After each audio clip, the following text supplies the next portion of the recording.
নির্বাচনী প্রচারে শওকত মোল্লাকে নিয়ে আইএসএফ এর চোর চোর মাছ চোর গান নিয়ে এবার মুখ খুললেন শওকত মোল্লা। সাংবাদিকদের সামনে সরাসরি আইএসএফ কে আক্রমণ করে তিনি বলেন, আইএসএফ এর রুচি নেই, ধর্ষক নেতার রুচি কি হবে? শওকতের দাবি, আইএসএফ এর নেতারা এমন কর্মকাণ্ডে লিপ্ত যে তাদের রুচি নিয়ে বলার কিছু নেই। এক নেতা মহিলার সঙ্গে 3 বছর মেলামেশা করার পর ছেড়ে দিয়েছেন এবং ধর্ষণের অভিযোগেও জড়িত। শওকত মোল্লা আরো বলেন, দলের নেতাদের এই ধরনের কর্মকাণ্ড তাদের নৈতিক এবং রাজনৈতিক অবস্থানকে ক্ষতিগ্রস্ত করছে। আমার মাথায় এই সব নিয়ে ব্যথিত নয়, আমি জনগণের জন্য কাজ করতে চাই, মন্তব্য শওকত মোল্লার।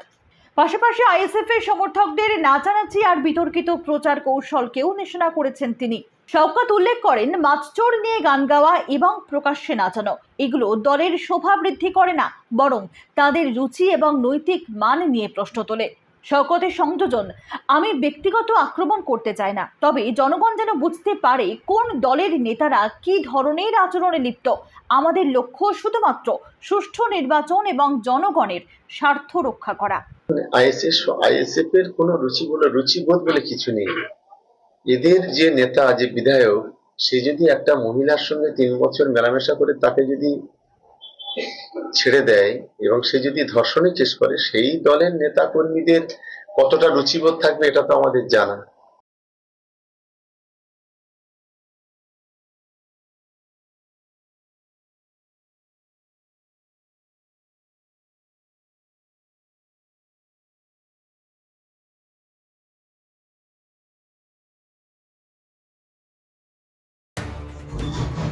রাতের অন্ধকারে কেন্দ্রীয় বাহিনীর এক জওয়ান নাবালিকার হাত ধরে টেনে নিয়ে যাওয়ার চেষ্টা করে।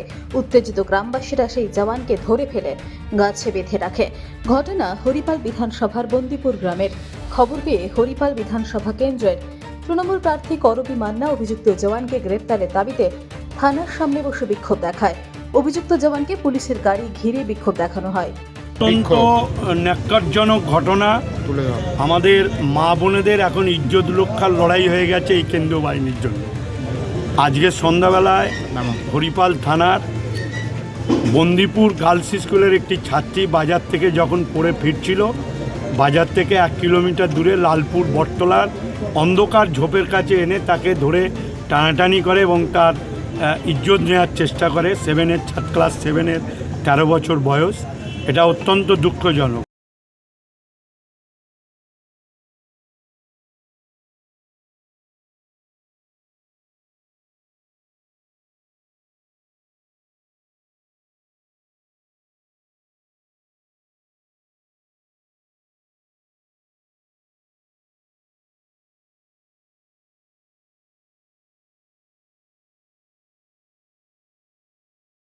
শুভেন্দু অধিকারীর পিএ চন্দ্রনাথ রথের খুনের পেছনে অভিষেক বন্দ্যোপাধ্যায় এবং পুলিশের যোগসাজশ আছে, অভিযোগ অর্জুন সিং এর।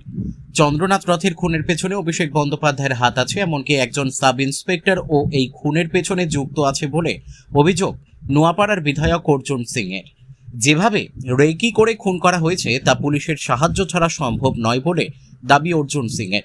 তবে মমতা বন্দ্যোপাধ্যায় আর অভিষেক বন্দ্যোপাধ্যায় এইরকম খুন করে ভয়ের বার্তা ছড়াতে চাইছেন, তবে এতে লাভ হবে না বলে কড়া বার্তা দিলেন অর্জুন সিং। শান্তির বার্তা দিয়েছিলেন, আর সেই সহনশীলতাই কি তারা 100%। দেখো, শয়তানের কাছে শান্তি বার্তা চলে না, শয়তানের কাছে শান্তি জল ছেটাতে হয়। আমাদের পুজোর পুরোহিতরা শান্তি জল বলে না, শান্তি জল ছিটান, শান্তি জল ছিটা, শান্তি বার্তা দিতে না। টার্গেট কি শুভেন্দু ছিল? না, ওখানে টার্গেট শুভেন্দু অধিকারীর কাছে টার্গেট করতে পারবে না।